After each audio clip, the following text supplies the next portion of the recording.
नमस्कार, मास com master class में आपका स्वागत है। आज हम चर्चा करेंगे एक महत्वपूर्ण संचार सिद्धांत के बारे में जिसे new Australian theory of communication कहा जाता है। यह सिद्धांत पुरानी सोच के आधार पर नई दृष्टि प्रदान करता है और संचार के क्षेत्र में इसकी विशेष जगह है। तो आइए सबसे पहले जानते हैं कि यह सिद्धांत कैसे आया। न्यू एरिस्टोटलियन थ्योरी की जड़ें प्राचीन यूनानी दार्शनिक अरस्तु की सोच में पाई जाती है, जिन्होंने रेटोरिक यानी वाक्पटुता या भाषण कला पर महत्वपूर्ण कार्य किया था। लेकिन इस सिद्धांत का विकास 20वीं सदी के मध्य में हुआ, जब आलोचकों ने पुराने एरिस्टोटलियन रिहेटोरिक को नए दृष्टिकोण से देखा और इसे आधुनिक संदर्भ में फिर से समझाने का प्रयास किया। अरस्तु ने संचार के 3 प्रमुख तत्वों को परिभाषित किया था: इथोस, पैथोस एंड लोगोस, यानी संचारक की साख, भावनात्मक अपील और तर्क। इन तीनों का उपयोग करके कोई भी वक्ता अपने श्रोताओं को प्रभावित कर सकता है। नियो एरिस्टोटलियन थ्योरी में भी यही 3 तत्व शामिल हैं, लेकिन इसे अधिक व्यवस्थित तरीके से प्रस्तुत किया गया है। खासकर इसमें इस बात पर ध्यान दिया गया कि कैसे विभिन्न संदर्भों में संचार का प्रभाव अलग अलग होता है।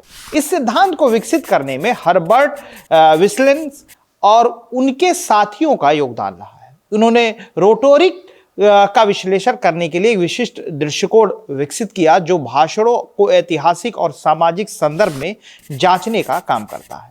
न्यू एरिस्टोटलियन मेथड में 5 मुख्य चरण होते हैं: context, speaker, audience, purpose and rhetorical devices. Context यानी प्रसंग, किस परिस्थिति में भाषण दिया जा रहा है, उसका महत्व क्या है। स्पीकर यानी वक्ता, वक्ता की साख और उसके पिछले अनुभव क्या है।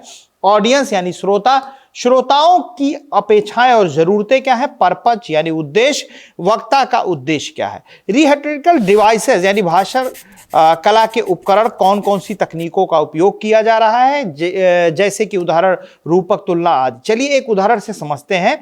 मार्टिन लूथर किंग जूनियर का हैव ए ड्रीम भाषण एक बेहतरीन केस स्टडी है।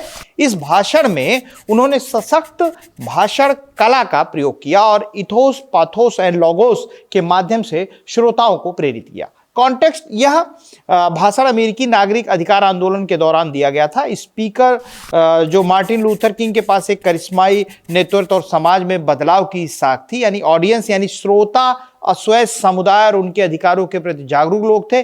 पर्पस जो था वह उनका उद्देश्य नस्लीय समानता और न्याय की मांग करना था। रिहेटोरिकल डिवाइसेस यानी उन्होंने रूपक और भावनात्मक अपील का उपयोग करके श्रोताओं को प्रोत्साहित किया।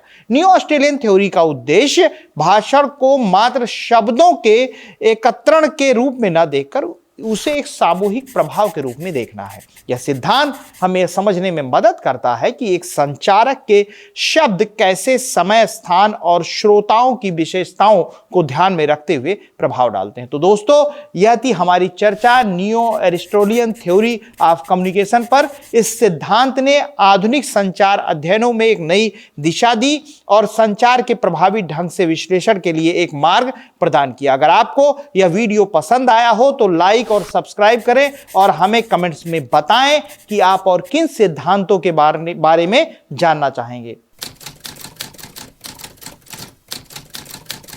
This video channel, Masscom Masterclass, is a part of the Alvin Foundation initiative.